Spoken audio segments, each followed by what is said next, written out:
Before watching the video, don't forget to subscribe to our channel by clicking the subscribe button below and clicking the bell icon to be notified whenever we publish a new video. Do you have any warts on your body? If not, you probably know someone who does. That's because warts are a very common skin disease. Warts are nothing more than a proliferation of overgrowth of the skin in one place. They're caused by the HPV virus, are painless, and can appear anywhere on the body.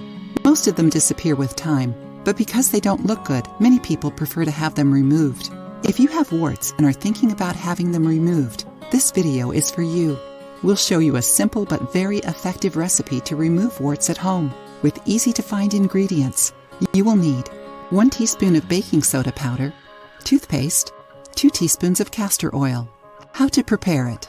Put the baking soda, castor oil, and some toothpaste in a bowl. Mix everything until it forms a homogeneous paste. Cover the mixture and store it in the refrigerator when not in use. Every day before going to bed, apply some of the special paste to the wart you want to remove and gently massage the area for 5 minutes. After this time, apply a little more of the substance to the area and cover it with a piece of banana peel and a bandage to secure it. Spend the night with the bandage and wash the area with cold water in the morning. Repeat the process until the wart is gone. If any adverse effects are noticed during the treatment, the application should be discontinued and a doctor should be consulted. Did you like the recipe? If you make it at home, come back later to tell us the results. If you liked the video, give it a thumbs up and share it with your friends. For more recipes and tips, subscribe to the channel.